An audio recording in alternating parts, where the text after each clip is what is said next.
1980, the small mountain town of Ambato is celebrating the Festival of Fruits and Flowers. But this year, the joy of Carnival is muted.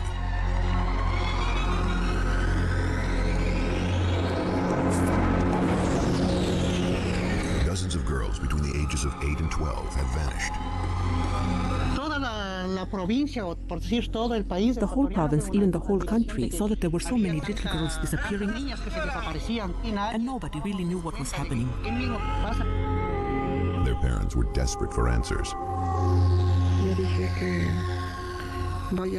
I told her to go sell some things, to buy a bus ticket home and come back. And she didn't come back. We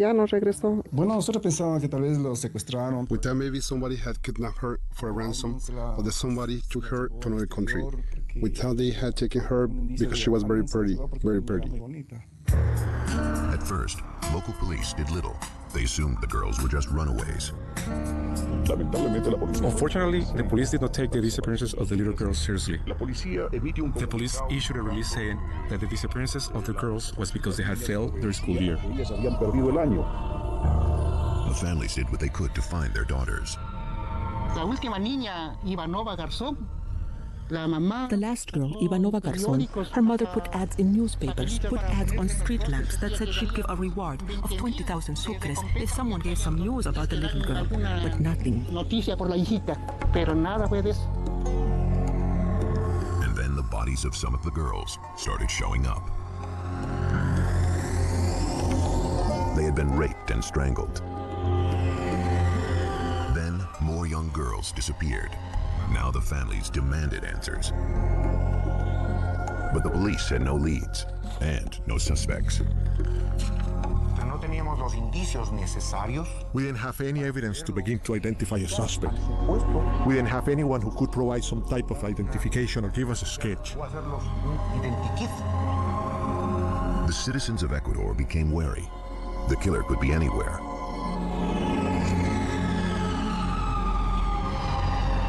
Sunday, March 9th, 1980, a typical morning in Ambato. The plaza buzzed with activity. Fruit and vegetable vendors were setting up their stalls. Hot food stands were already cooking.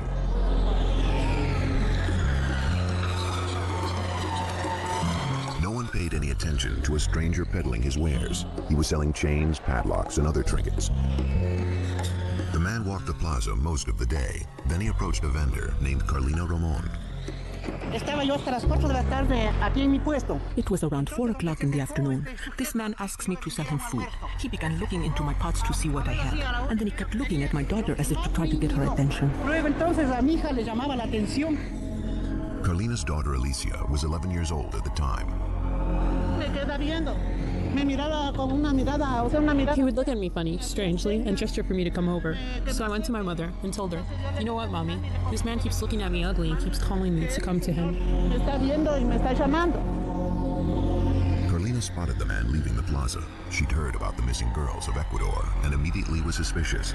She recruited other vendors to help catch him.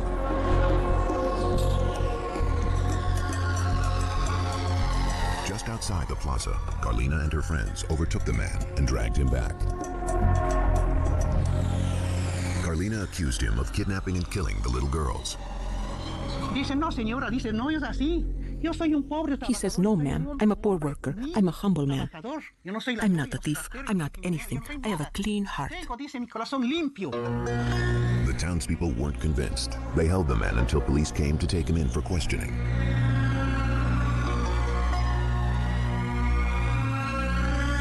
Police learned his name was Pedro Alonso Lopez, a native of Colombia. Interrogators tried strong-arming Lopez to gain more information. They could not apply force or intimidation in the investigation. It didn't work. The man refused to talk. But then, after a few hours in detention, Lopez began opening up to an officer named Pastor Cordova. Pastor Cordova, the captain at the time, took charge of the case and began to do a very scientific and intelligent investigation by gaining his trust.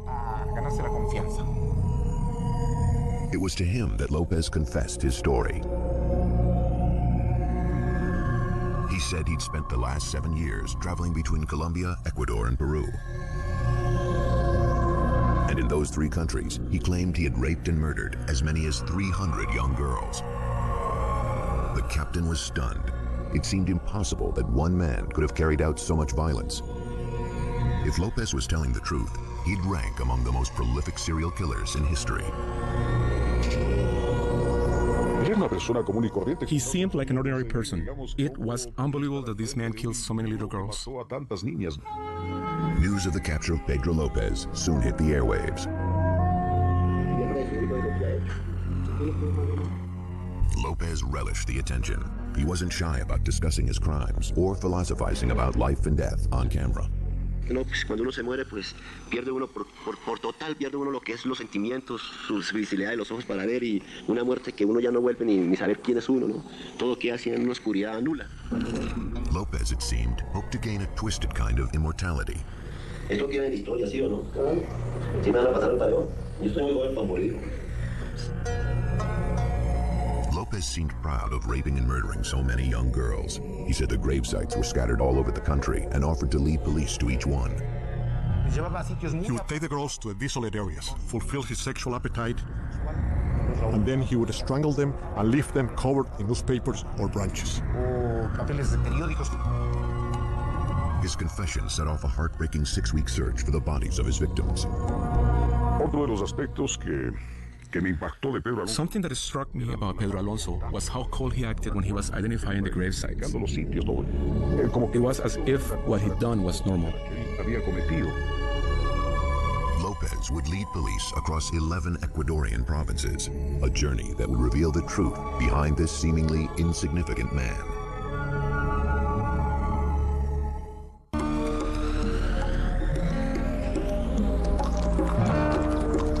In March 1980, police in Ambato, Ecuador captured Pedro Alonso Lopez. While in custody, Lopez claimed to have raped and killed more than 300 girls from Colombia, Ecuador, and Peru. As proof, he agreed to show police the grave sites of his victims. Nobody realized it was the criminal who was leading police to the graves. They dressed him up as a policeman and nobody recognized him. Their first stop was on the outskirts of Ambato. He told police he had caught a girl who sold newspapers and that he killed her and that she was buried under the Ficoa Bridge. We found a complete skeleton with clothes on it. Of course, the body was decomposed. And when we look at it, we found the bones were corroded. I remember, a leg and a hand. It was the corpse of Hortensia Garces Losada. Lopez had killed her 10 months before. At first, police had difficulty identifying the body, but Hortensia's family had arrived and seen something they recognized. We were beginning to take out the body, and the family members recognized the clothes. And then we knew that that was our sister. We went and found her remains. That's all, just bones. Oh, I was suffering for my daughter. The tortures he did, what he did, his terror. It was terrible for a father to see the horrors that he committed when you saw her. If I had a gun, I would kill him. But there was a policeman on one side and a policeman on another side. The father wanted to kill this criminal. He shouted, "Justice, justice." And the people began to throw rocks at us. Then police intervened. They had to take him out disguised because people wanted to lynch him. They wanted to kill him. The discovery of Hortensia Garces Losada was only the beginning. As men, as police, we felt the need for revenge, but we had to hold out until the very end. It was very emotional for us, even though we were professionals. We couldn't stand what was going on, but we had to control ourselves until we got the information we needed. Police did their best to keep Lopez talking. One strategy we used was to give him tobacco, coffee. We invited him to eat chicken. We gave him beer, and he calmed himself completely. Over the next 6 weeks, Lopez led investigators to gravesite after gravesite. It was a horrific tour that Lopez seemed eager to take. He remembered everything, places, dates and times, and descriptions of the girls. Just an incredible memory. He remembered where he had buried the bodies of the little girls. Not only in Ambato, but in the surrounding different sectors of Tungurahua. He was satisfied that he had shown us the bodies. He didn't feel anything. No remorse, no guilt, nothing. At a gravesite in Salcedo, Ecuador, Lopez showed off his brutal handiwork. He grabbed the skull and placed it under his arm so we could take a picture of him. Captain Cordova took it away from him. What he wanted was to have a trophy, and he was proudly showing what he had done.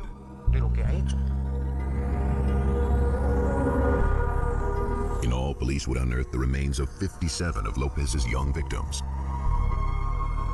The case of the missing girls was solved, but there was another mystery. What had led Pedro Lopez to commit such terrible crimes? As the investigation progressed, Lopez began to confide in Captain Cordova. It was because of this confidence, this friendship he had with Captain Cordova, which made him refer to the captain as Papa. The absence of a father for Pedro made him look for one in other people.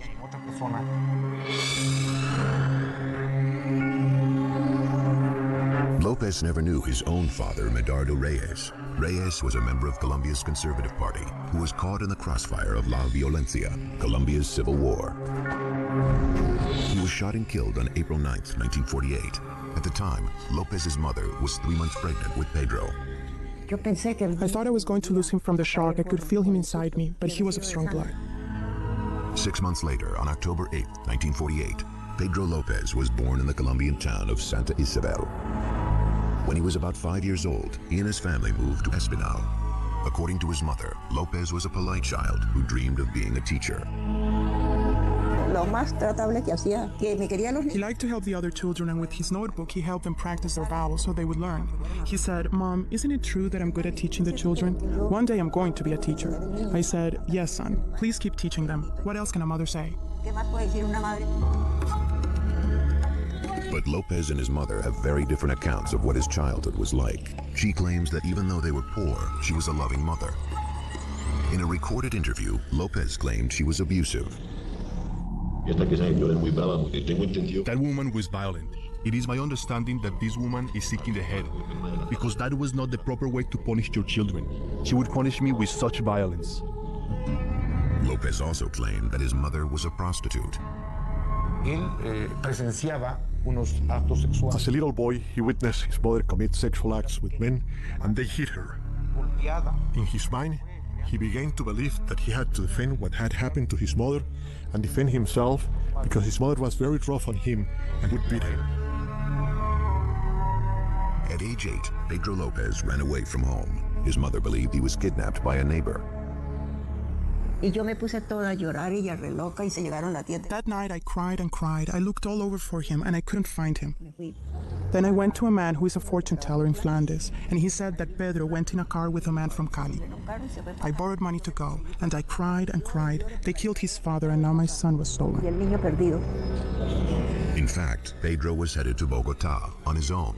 A mere child, he would have to make his home on the vicious streets of Colombia's capital city. It was here that he learned to survive on violence and hatred. It was on these mean streets that a serial killer was born.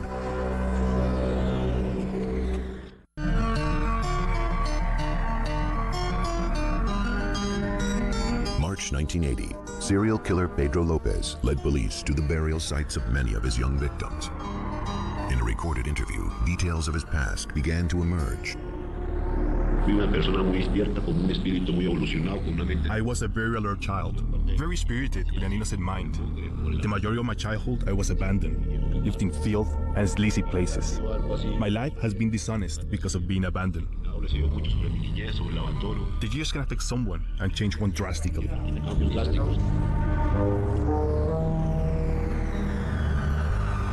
In 1956, 8-year-old Pedro Lopez was a runaway trying to survive on the streets of Bogota, Colombia. He was one of thousands of homeless children called gamines, who made up the lowest rung of city life. Most of these kids left their houses because they're abused, and the only place they can end up are the streets because they don't have any other option. Lopez was now a part of the city's underbelly. He dug through garbage to eat and clothe himself. He began smoking a popular street drug called bazuco, a highly dangerous, impure form of cocaine. For protection, he joined a gang of other gamines. They make very, very strong bonds between themselves. They stick together for long periods of time. They help each other, they protect each other. They have to defend themselves. They have to learn how to survive all together. Lopez and his gang fought with knives and belts against other gamines for sleeping spots. Violence became a normal part of Lopez's life. They learn so many things. They have to learn how to survive. And if you're going to survive on the streets, you have to steal. And if you're going to survive with other kids that are delinquents, you have to learn how to defend yourself, how to fight. Lopez says he was hardened by these experiences. It was during this time, he later claimed, that he'd been sexually victimized by a man. Being a child, I lost my innocence. They dishonored me. I was a small child, very innocent. It was something I wanted to forget. I don't deny that it affected me. I have always wanted to punish those responsible. According to Lopez, a man offered him a bed and a hot meal. Lopez accepted, but instead was taken to an abandoned building and raped.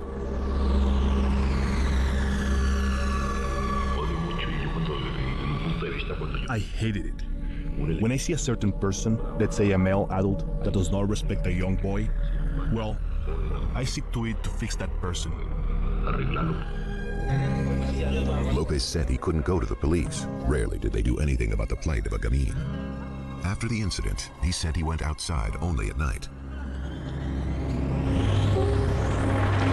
Another time when Lopez was 10, he said he was approached by an elderly American couple living in Bogota. He said they offered him a home because the sight of him begging on the street broke their hearts. According to Lopez, the couple enrolled him in a school for orphans. For a couple of years, he led a stable life, but his good fortune did not last. When he was 12 years old, a male teacher sexually molested him at his school. Lopez stole money from the school's office and ran away from the couple who had taken him in. He returned to the only thing he knew, Bogota's violent streets. What did the gamine do? So that is what I declare, that I am 31 years old and I have led a backward life, disoriented, that I have been without support and help, but what mostly I needed was support. Lopez lived on the streets of Bogota for 13 years. In 1969, at age 21, he was arrested for stealing a car. After only 2 days behind bars, he was brutally raped by 2 older inmates. In retaliation, Lopez fashioned a crude knife out of a prison utensil and murdered his rapists. When I was locked up in Colombia, I was taught how to defend myself. I don't deny that in Cárcel Modelo, I killed 2 in there, but the warden said, don't worry. Authorities deemed the murders self-defense. No extra prison time was added to Lopez's sentence. But these murders were the beginning of a new chapter in Lopez's violent life. He swore he would never be a victim again, and he vowed to seek his own brand of justice for all he'd endured. At age 23, Pedro Alonso Lopez was released from prison and went on the hunt.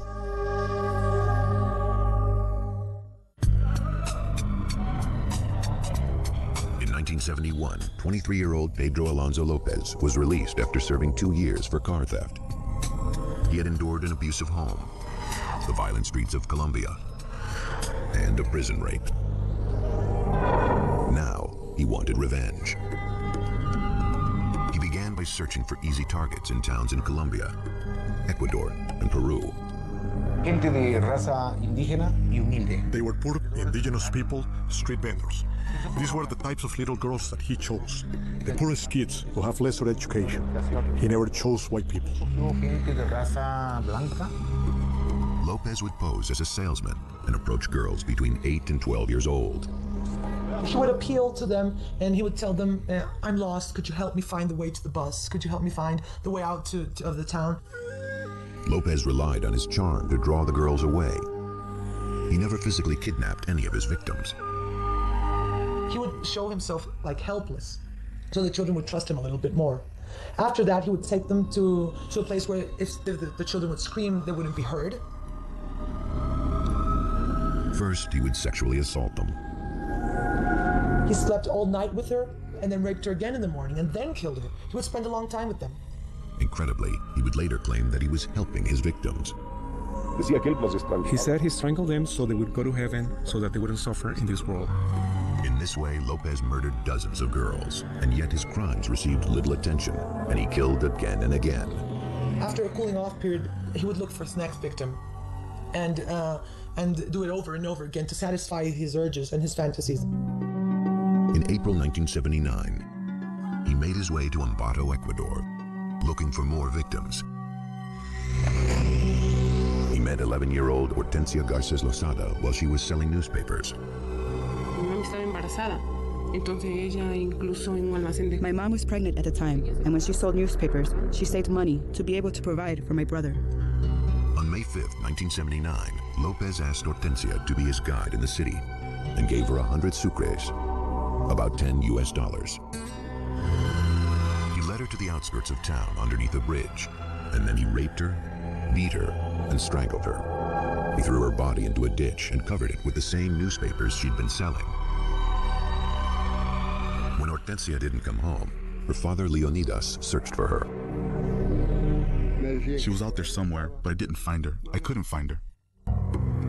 Although dozens of girls have been reported missing, police insisted the girls were runaways and did nothing to help the grieving families.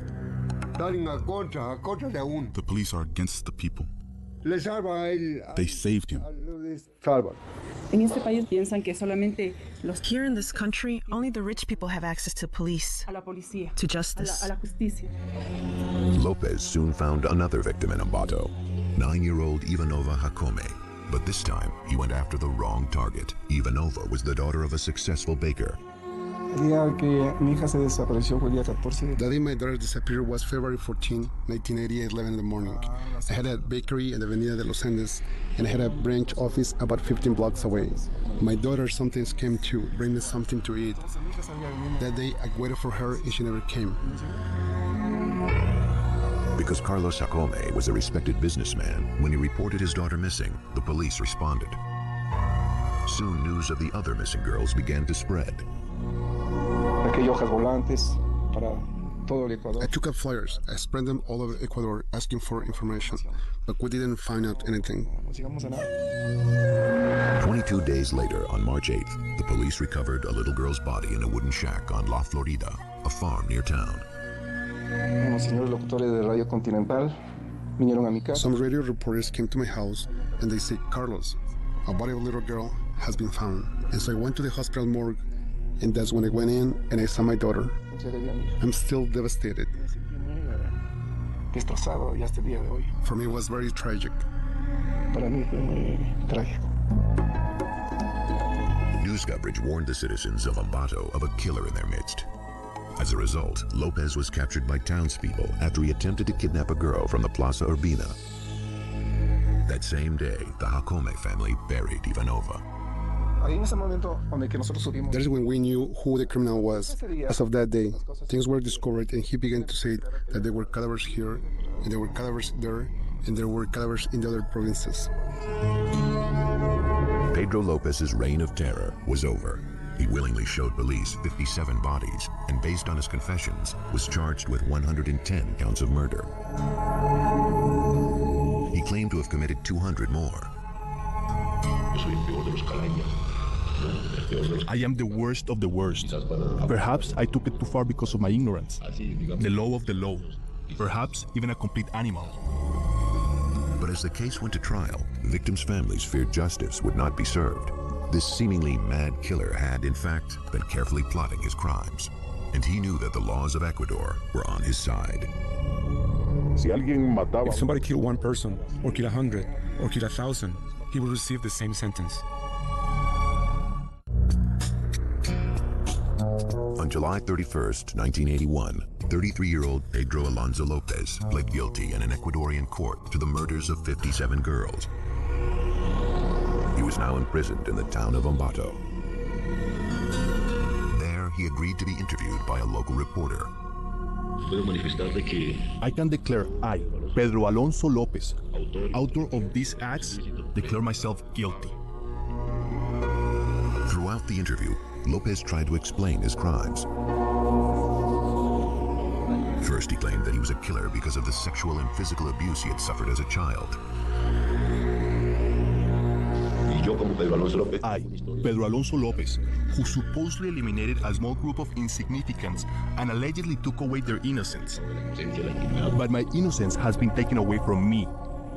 I think that it did have something to do with the way he constructed in his head what sex or sexual relations are. If it's always forced on you, if it's always through violence, and if you receive it in your own life, why not repeat it with somebody else?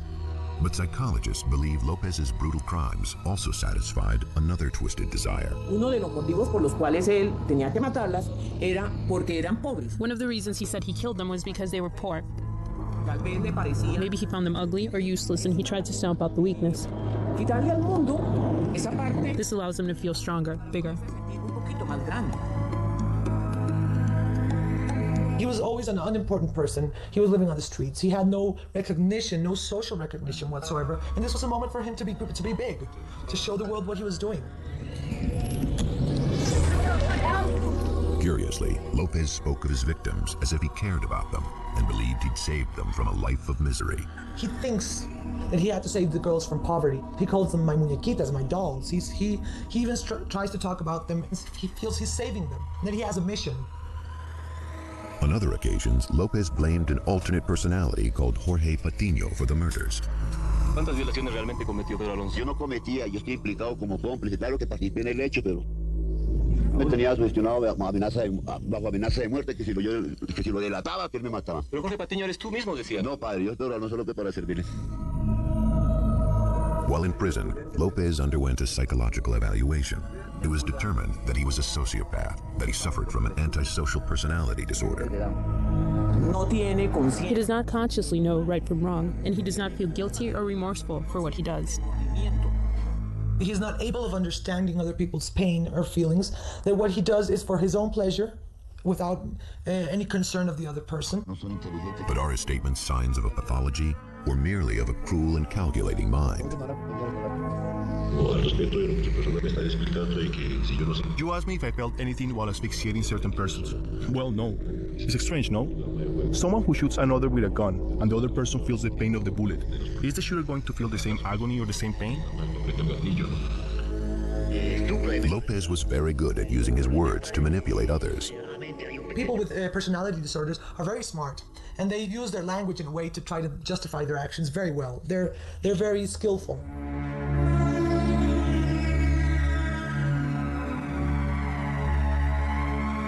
A person that has a personality disorder, that has contact with reality, is going to be much more careful, because even though he doesn't care about his victim, he doesn't want to be caught. And he was aware that the laws of Ecuador would protect him. He knew that it didn't matter how many girls he killed. The law did not allow for consecutive sentences. Even if you kill 1 or 1,000, it's 16 years. Lopez was right. His sentence amounted to 4 months for every girl he murdered. The fact that he only got 16 years, that's not justice. A fair sentence would have been life in prison. The authorities and the laws are terrible. They should have seen it was a special case. They didn't do it. After 2 years in prison in Ambato, Lopez was transferred to the Garcia Moreno, a prison in Quito, Ecuador. He was kept in Pabellon D, the wing reserved for murderers and rapists. Lopez passed his days alone, smoking bazuco, scribbling in a diary, and carving coins with Jesus on one side and the devil on the other. I have always lived in poverty, and I have ambition being powerful one day, or of great importance. I understand what I have done. There is no going back. He served his time patiently. He would be a free man by his 50th birthday, and soon be able to wander the countryside again.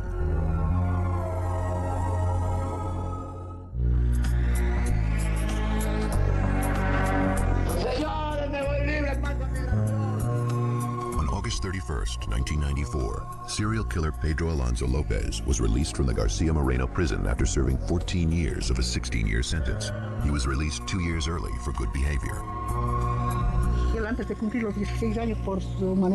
Because of his conduct, they pardoned him a few years and he got out. And he got out when he was still very young, 45 years old.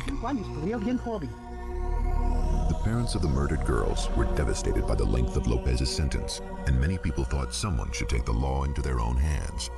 I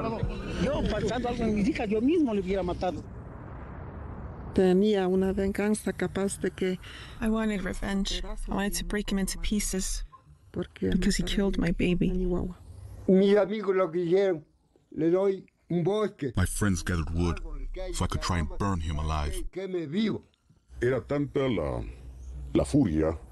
There was so much rage. The people asked the president of the country for a reform of the laws. But the victims' families would have no chance to seek vengeance because Lopez's stay in Ecuador was short-lived. He was detained just 1 hour after he was released. The superintendent of the province had ordered him back into custody so that he could be deported to Colombia.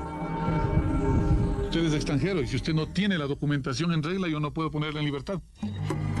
The next day, on September 1st, Ecuadorian immigration officials handed Lopez over to Colombian authorities at the Rumicacha International Bridge at the border of the two countries. One of the most prolific serial killers in history was home. The high authorities, judges, never do justice for the poor person. They always do it against the poor people. Those of us who have a house, a family, we have to take care of ourselves and look out for ourselves.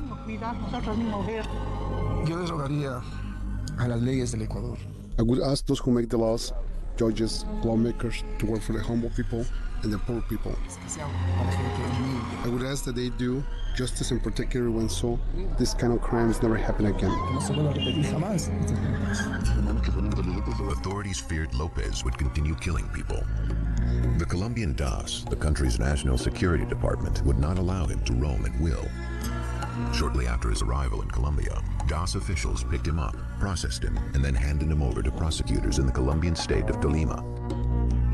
There, prosecutors hoped to take advantage of the country's harsher laws and put Lopez away for good.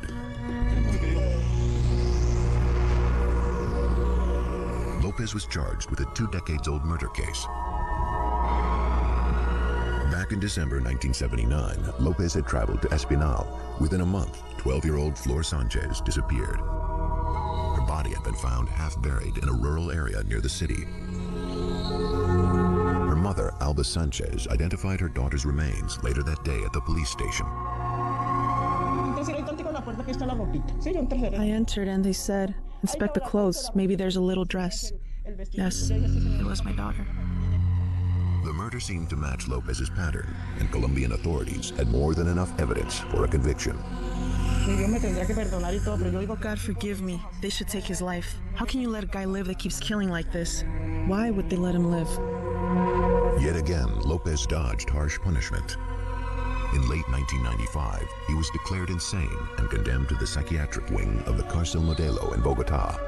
Just 3 years later, in February of 1998, a prison psychiatrist declared Lopez sane. It could either be that the psychiatrist really felt that he was recovered or that he faked it. I mean, he went on for 10, 12 years killing people without being caught. He was smart. He could have faked being better. He could have faked change. A mere $50 bail freed this serial killer. He was released with 2 conditions. He had to continue to receive psychiatric treatment and report once a month to a judge. Lopez decided to revisit his past. He traveled to Espinal from Bogotá to see his mother Benilda for the first time in 19 years. The day he came to visit me, he says to me, "Mother, kneel down in front of me so I can bless you." And I said, "The one who should kneel down is you. The son is the one who kneels before his mother." He got down on only one knee. But then Lopez showed his cruel streak.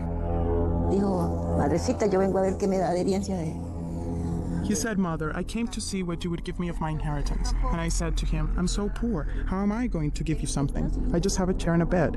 He took those 2 things and put them on the porch, and I started crying. And he said, "Who will buy this? If not, I'll light them on fire." Then a woman bought the chair and the little bed, and then he left. Lopez pocketed the money and disappeared. He went back into the countryside he knew so well, to the killing ground where he had found so many victims. That was the last time anyone reported seeing Pedro Alonso Lopez. His mother believes he has managed to avoid being killed by the families of his victims. Up until now, I haven't felt it. When someone dies, you feel a shock, and I haven't felt anything. I believe in what our Lord says. When a person dies, it's revealed to others. So there was nothing revealed to me. About 20 years after Pedro Lopez was arrested in Ambato, Ecuadorian officials changed the maximum sentence for murder from 16 years to 25 years. Then, in October 2002, Interpol released an advisory on behalf of the Colombian authorities, stating they were looking for Lopez. They suspect he had committed another murder in Espinal. How many victims do you think you have killed? Sir, To give you the exact number, I don't know if I could tell you. It's like a superiority. Like I am a god. I give life and I can take it away.